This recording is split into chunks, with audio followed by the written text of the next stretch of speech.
Okay, so hip extension in relation to a squat. This one is a little bit of a weird one, and it's probably something you won't really find much on. But basically, your hip extension muscles are your big glutes and your hamstrings. And during a squat, they are most active on the way back up. So when you're coming up from the bottom of your squat. So you have sticking points where you struggle with getting deep, because once you get deep, you can't get back up or you don't feel comfortable. Muscles that are really going to help you are getting more length in the hamstrings, but also more strength. And the same with the glutes, so working those big extensor muscles. So I'm going to give basically an overview of the hinge movement, so the movement that is mainly responsible for extension, and then we're going to go through 2 strengthening exercises for kind of both muscles, but for your glutes and your hamstrings. Okay, so essentially in order to kind of guess where you are and keep track of kind of your progress, something you're going to want to do is just know where you're at the moment. So for me, working with clients, a big indicator is if they can touch their toes.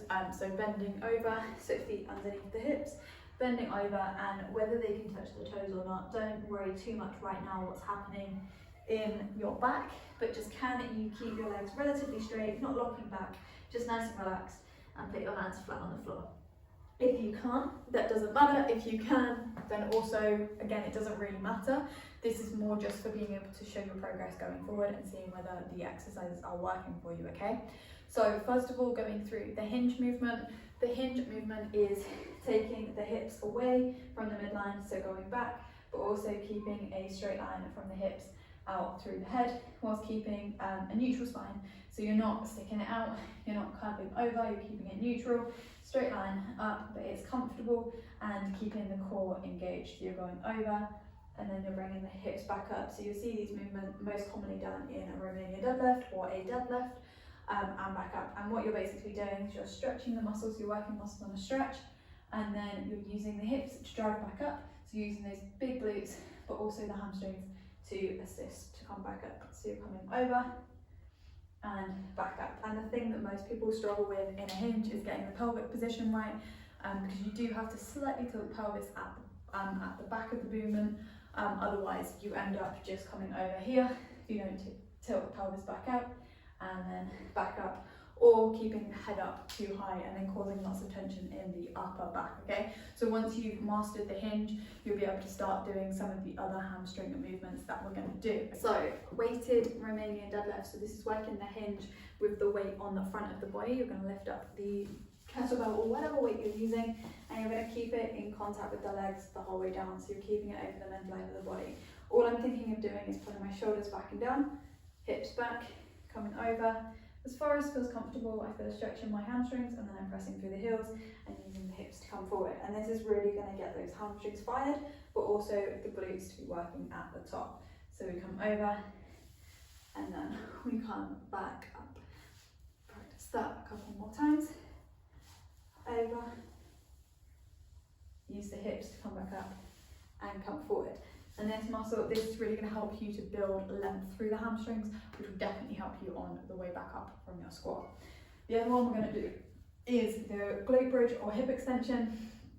You'll see these most commonly done in the gym with a barbell with weights on the outside. I'm not going to use any weight today, I'm just going to show you the basic mechanics of it so that you can go off and do it however works best for you, depending on the equipment you have available. So, coming back, using a bench, you want to have around about where mid-back, lower kind of ribs in that portion on the bench.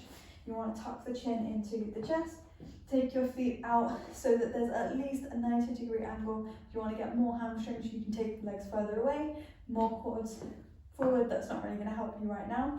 I'm going to have them right underneath my knees, so 90-degree angle. I'm going to get comfortable, chin to chest, and bring the hips down.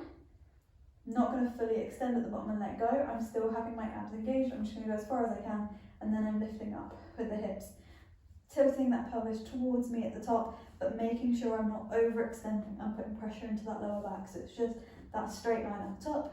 My glutes are squeezed, my abs are engaged, and everything is nice and comfortable. I'm going to come back down. Again, abs are still engaged. I'm not letting go, there's no massive arch in that lower back, it's just neutral, down, and then I squeeze to come back up.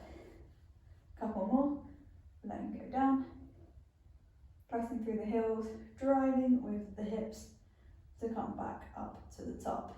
And in this movement, if you're doing it correctly, you will feel the majority in your glutes and then a little bit in your hamstrings. Again, like I said, if you want more in your hamstrings, so if your hamstrings tend to be weaker, you can take your feet further away and they will be engaged a little bit more. But those two exercises, so the remaining deadlift and the hip thrust, they're going to help your hip extensors, so taking the hips away from the body.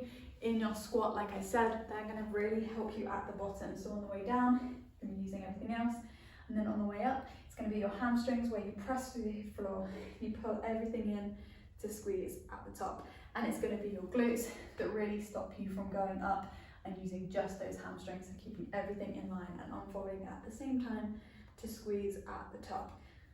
Here, if you get stuck down here, it's going to be those hamstrings that really help you drive on the way back up.